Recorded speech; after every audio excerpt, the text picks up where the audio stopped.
بسم الله الرحمن الرحيم سبحان الذي أسرى بعبده ليلا من المسجد الحرام إلى المسجد الأقصى الذي باركنا حوله لنريه من آياتنا إنه هو السميع البصير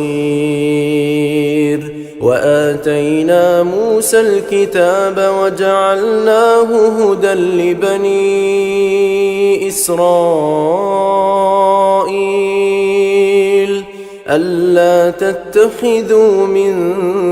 دوني وكيلا ذرية من حملنا مع نوح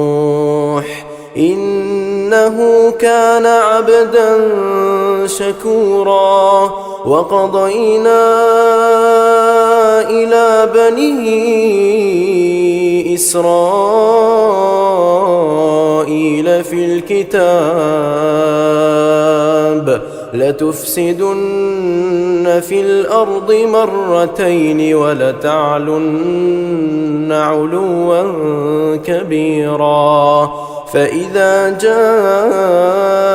وعد أولاهما بعثنا عليكم عبادا لنا أولي بأس شديد فجاسوا خلال الديار وكان وعدا مفعولا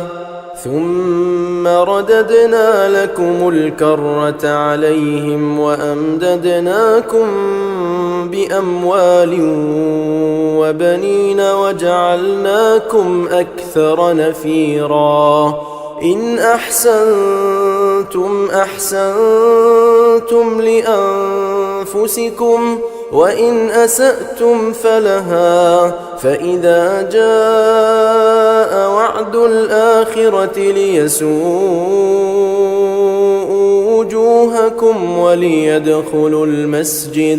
وليدخلوا المسجد كما دخلوه أول مرة وليتبروا ما علوا تتبيرا عسى ربكم أن يرحمكم وإن عدتم عدنا وجعلنا جهنم للكافرين حصيرا إن هذا القرآن يهدي للتي هي أقوم ويبشر المؤمنين الذين يعملون الصالحات أن لهم أجرا كبيرا وأن الذين لا يؤمنون بالآخرة أعتدنا لهم عذابا أليما ويدعو الإنسان بالشر دعاءه بالخير وكان الإنسان عجولا وجعلنا الليل والنهار آيتين فمحونا آية الليل وجعلنا آية النهار مبصرة لتبتغوا فضلا من ربكم ولتعلموا عدد السنين والحساب وكل شيء فصلناه تفصيلا وكل إنسان ألزمناه طائره في عنقه ونخرج له يوم القيامة كتابا يلقاه منشورا اقرأ كتابك كفى بنفسك اليوم عليك حسيبا من اهتدى فإنما يهتدي لنفسه ومن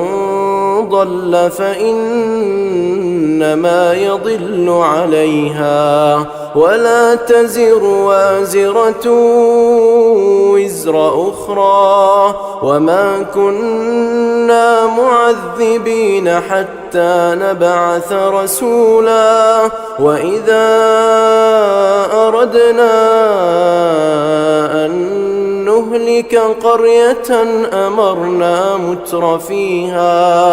أمرنا متر فيها ففسقوا فيها فحق عليها القول فدمرناها تدميرا وكم أهلكنا من القرون من بعد نوح وكفى بربك بذنوب عباده خبيرا بصيرا من كان يريد العاجلة عجلنا له فيها ما نشاء لمن نريد ثم جعلنا له جهنم يصلاها مذموما مدحورا ومن أراد الآخرة وسعى لها سعيها وهو مؤمن فأولئك كان سعيهم مشكورا كلا نمد هؤلاء وهؤلاء من عطاء ربك وما كان عطاء ربك محظورا انظر كيف فضلنا بعضهم على بعض وللآخرة أكبر درجات وأكبر تفضيلا لا تجعل مع الله إلها آخر فتقعد مذموما مخذولا وقضى ربك ألا تعبدوا إلا إياه وبالوالدين إحسانا إما يبلغن عندك الكبر أحدهما أو كلاهما فلا تقل لهما أف ولا تنهرهما وقل لهما قولا كريما واخفض لهما جناح الذل من الرحمة وقل رب ارحمهما كما ربياني صغيرا ربكم أعلم بما في نفوسكم إن تكونوا صالحين فإنه كان للأوابين غفورا وآت ذا القربى حقه والمسكين وابن السبيل ولا تبذر تبذيرا إن المبذرين كانوا إخوان الشياطين وكان الشيطان لربه كفورا وإما تعرضن عنهم ابتغاء رحمة من ربك ترجوها فقل لهم قولا ميسورا ولا تجعل يدك مغلولة إلى عنقك ولا تبسطها كل البسط فتقعد ملوما محسورا إن ربك يبسط الرزق لمن يشاء ويقدر إنه كان بعباده خبيرا بصيرا ولا تقتلوا أولادكم خشية إملاق نحن نرزقهم وإياكم إن قتلهم كان خطأ كبيرا ولا تقربوا الزنا إنه كان فاحشة وساء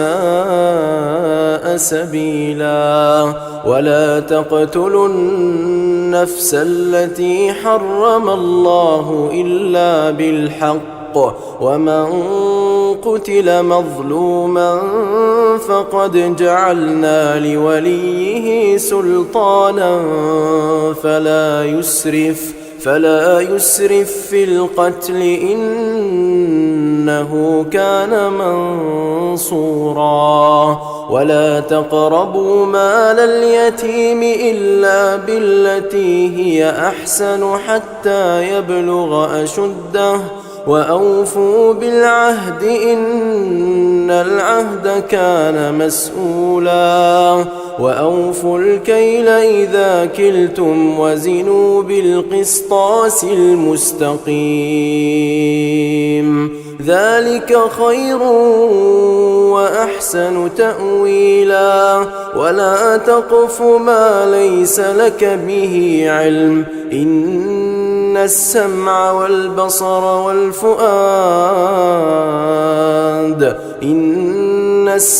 والبصر والفؤاد كل أولئك كان عنه مسؤولا ولا تمش في الأرض مرحا إنك لن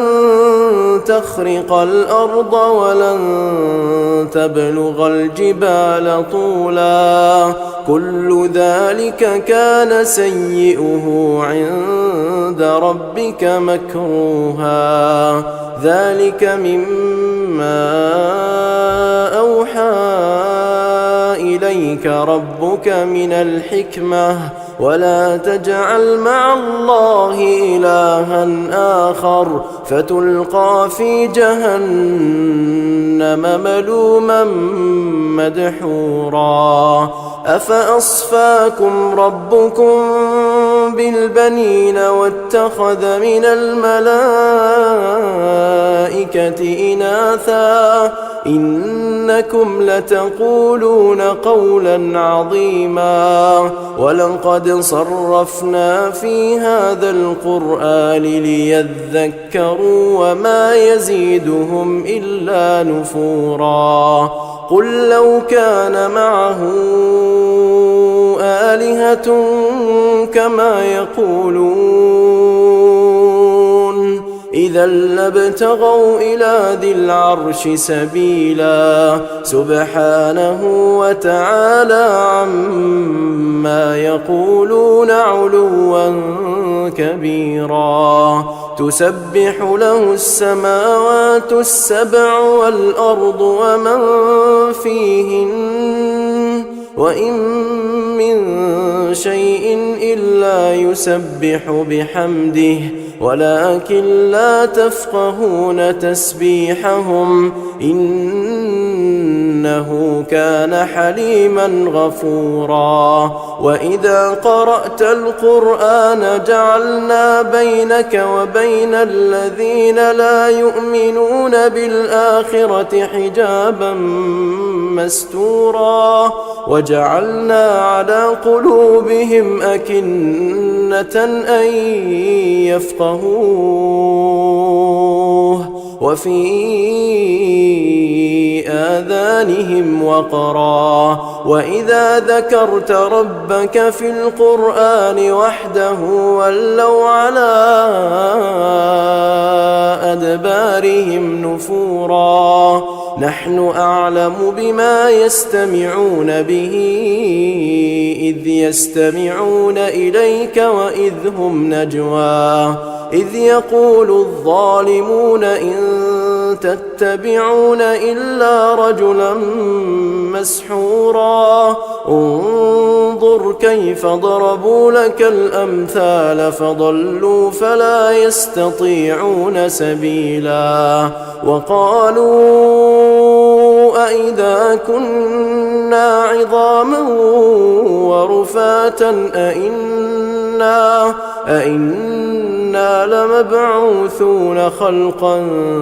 جديدا قل كونوا حجارة أو حديدا أو خلقا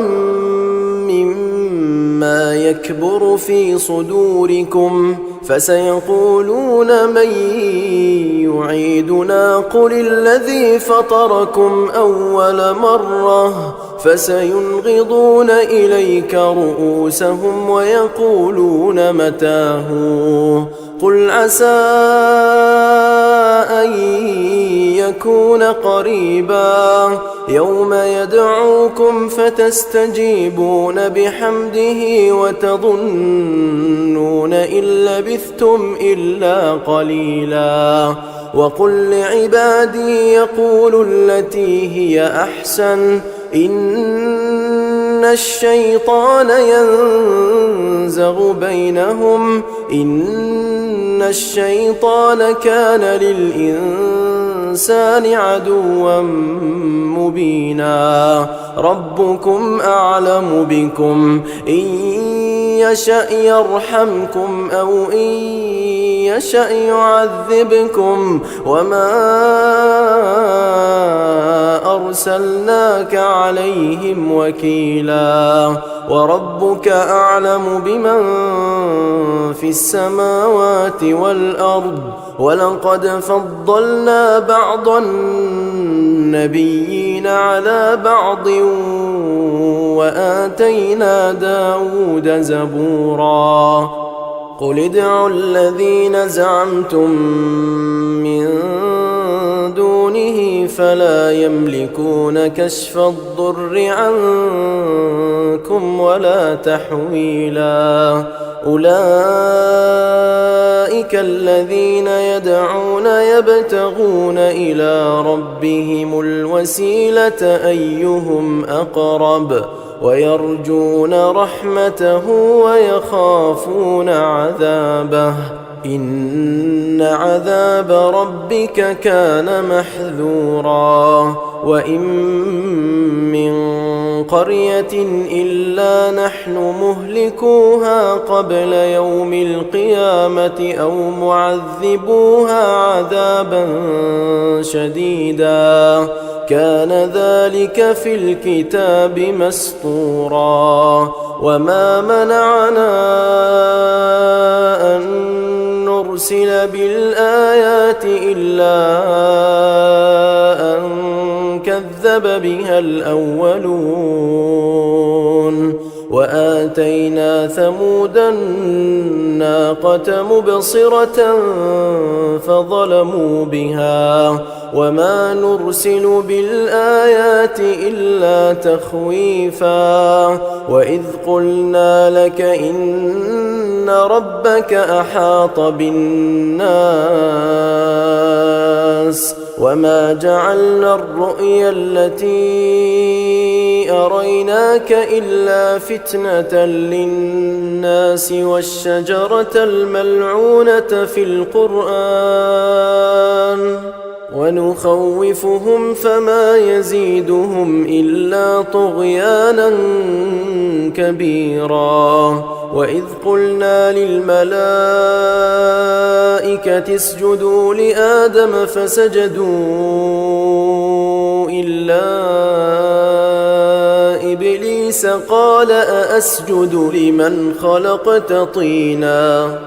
قال أرأيتك هذا الذي كرمت علي لئن أخرتني إلى يوم القيامة لأحتنكن ذريته إلا قليلا قال اذهب فمن تبعك منهم فإن جهنم جزاؤكم جزاء موفورا واستفزز من استطعت منهم بصوتك وأجلب عليهم بخيلك ورجلك وشاركهم في الأموال والأولاد وما يعدهم الشيطان إلا غرورا إن عبادي ليس لك عليهم سلطان وكفى بربك وكيلا ربكم الذي يزجي لكم الفلك في البحر لتبتغوا من فضله إنه كان بكم رحيما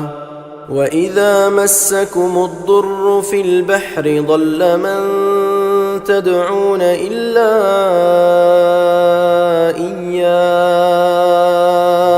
فلما نجاكم إلى البر أعرضتم وكان الإنسان كفورا أفأمنتم أن يخسف بكم جانب البر أو يرسل عليكم حاصبا ثم لا تجدوا لكم وكيلا أم أمنتم أن يعيدكم فيه تارة أخرى فيرسل عليكم قاصفا من الريح فيغرقكم بما كفرتم ثم لا تجدوا لكم علينا به تبيعا ولقد كرمنا بني آدم وحملناهم في البر والبحر ورزقناهم من الطيبات وفضلناهم على كثير ممن خلقنا تفضيلا يوم ندعو كل أناس بإمامهم فمن أوتي كتابه بيمينه فأولئك يقرؤون كتابهم ولا يظلمون فتيلا ومن كان في هذه أعمى فهو في الآخرة أعمى وأضل سبيلا وإن كادوا ليفتنونك عن الذي أوحينا إليك لتفتري علينا غيره وإذا لاتخذوك خليلا ولولا أن ثبتناك لقد كدت تركن إليهم شيئا قليلا إذا لأذقناك ضعف الحياة وضعف الممات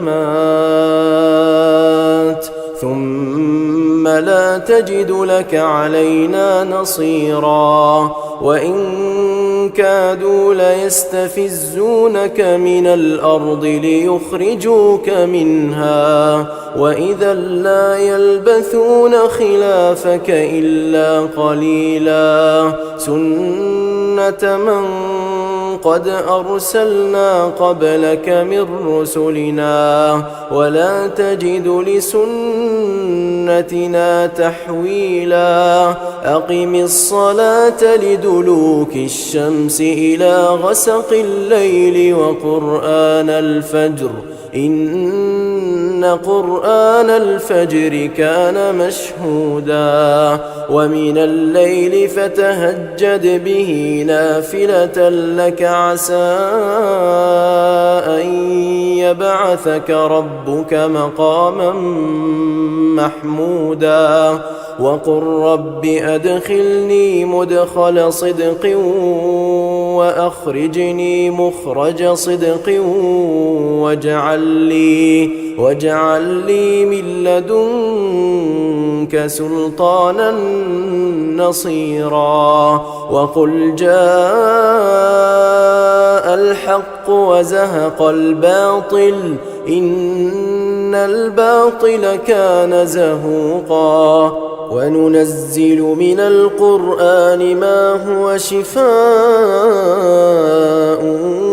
ورحمة للمؤمنين ولا يزيد الظالمين إلا خسارا وإذا أنعمنا على الإنسان الإنسان أعرض ونأى بجانبه وإذا مسه الشر كان يئوسا قل كل يعمل على شاكلته فربكم أعلم بمن هو أهدى سبيلا ويسألونك عن الروح قل الروح من أمر ربي وما أوتيتم من العلم إلا قليلا ولئن شئنا لنذهبن بالذي أوحينا إليك ثم لا تجد لك به علينا وكيلا إلا رحمة من ربك إن فضله كان عليك كبيرا قل لئن اجتمعت الإنس والجن على أن يأتوا بمثل هذا القرآن لا يأتون بمثله ولو كان بعضهم لبعض ظهيرا ولقد صرفنا للناس في هذا القرآن من كل مثل فأبى أكثر الناس إلا كفورا وقالوا لن نؤمن لك حتى تفجر لنا من الأرض ينبوعا أو تكون لك جنة من نخيل وعنب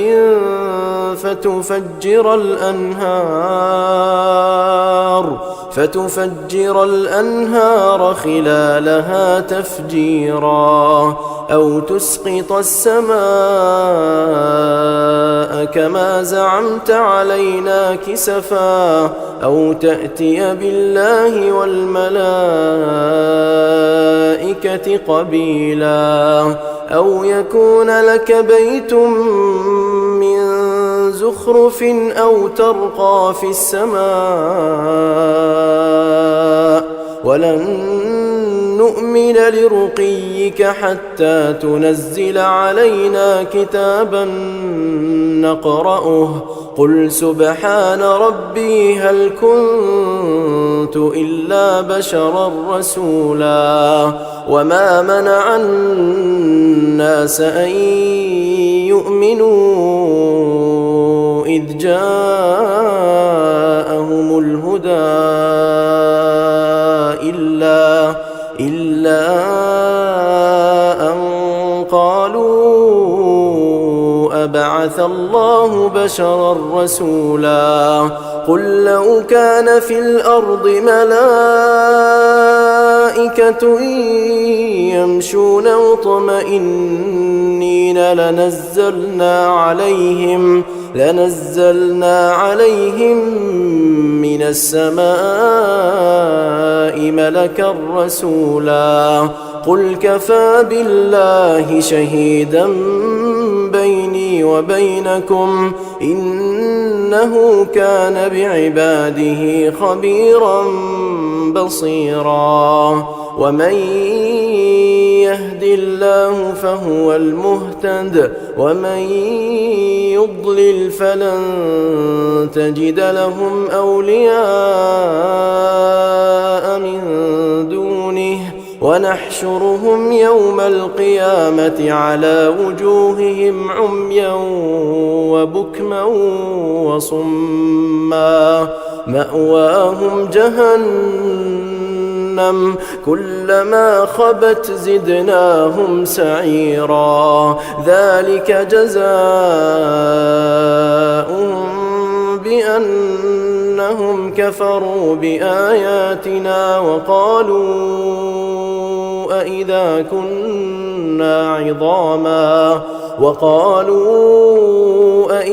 كنا عظاما ورفاتا أئنا لمبعوثون خلقا جديدا أولم يروا أن الله الذي خلق السماوات والأرض قادر على أن يخلق مثلهم وجعل لهم أجلا لا ريب فيه فأبى الظالمون إلا كفورا قل لو أنتم تملكون خزائن رحمة ربي إذا لأمسكتم خشية الإنفاق وكان الإنسان قتورا ولقد آتينا موسى 9 آيات بينات فاسأل بني إسرائيل إذ جاءهم